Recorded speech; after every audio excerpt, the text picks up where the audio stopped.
السلام علیکم ورحمۃ اللہ وبرکاتہ نحمده ونصلي على رسوله الكريم اما بعد اعوذ باللہ من الشیطان الرجیم بسم اللہ الرحمن الرحیم کان رسول اللہ صلی اللہ علیہ وسلم یخرج الى العید ماشیا ویرجع ماشیا۔ محترم سامعین، اس سے پہلے کی درس میں ذکر کیا گیا تھا کہ عید کے دن صبح کو ہمیں اور آپ کو جن چیز پر عمل کرنا ہے خصوصی طور پر وہ یہ ہے کہ کثرت کے ساتھ تکبیرات پڑھنا چاہیے، اس کے ذریعے سے اللہ تبارک و تعالیٰ کا شکر ادا کرنا چاہیے، اور اسی طرح سے عید کے نماز کے لیے گھر سے نکالنے سے پہلے غسل کر لینا چاہیے، عمدہ کپڑا پہن لینا چاہیے، خوشبو لگا دینا چاہیے، اور تاک کھجور کھا کے گھر سے نکالنا مسنون ہے۔ محترم سامعین، اسی طرح سے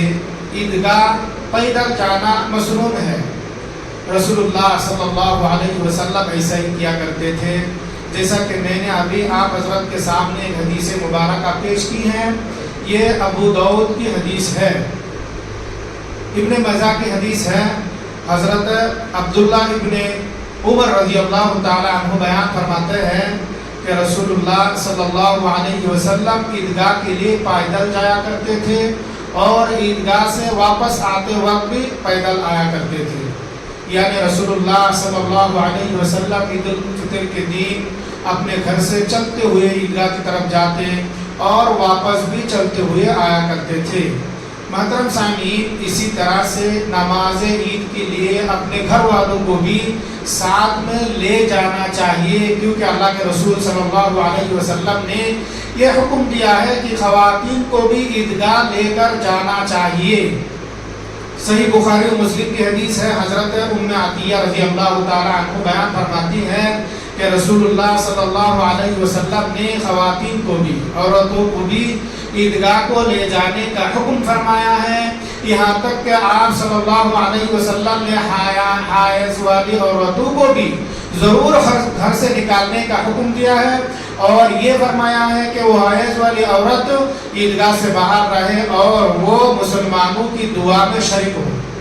یعنی اللہ کے نبی صلی اللہ علیہ وسلم نے عید کے دن عورتوں کو بھی ساتھ میں عیدگاہ لے جانے کا حکم دیا ہے، یہاں تک کہ آپ صلی اللہ علیہ وسلم نے تاکیدی طور پر حائض والی عورت کو بھی گھر سے نکالنے کا حکم دیا ہے کہ وہ گھر سے نکلے، عیدگاہ کی طرف جائے اور وہ عیدگاہ سے باہر رہے اور مسلمانوں کی دعا میں شریک ہو۔ اسی طرح سے آپ صلی اللہ علیہ وسلم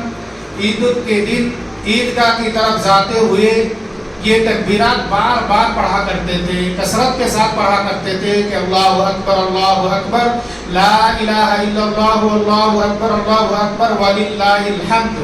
اور آپ صلی اللہ علیہ وسلم عید کی نماز ختم کر کے جب گھر واپس آتے تو آپ صلی اللہ علیہ وسلم یہ تکبیرات نہیں پڑھا کرتے تھے، صرف جاتے ہوئے پڑھتے تھے عید الفطر کے دن۔ معلوم کیا ہوا؟ آپ صلی اللہ علیہ وسلم جب عید الفطر کے دن عیدگاہ کی طرف جاتے نماز کے لیے تو یہ تکبیرات بار بار پڑھا کرتے تھے، نماز کے بعد جب گھر واپس آتے تو آپ صلی اللہ علیہ وسلم تکبیرات نہیں پڑھا کرتے تھے۔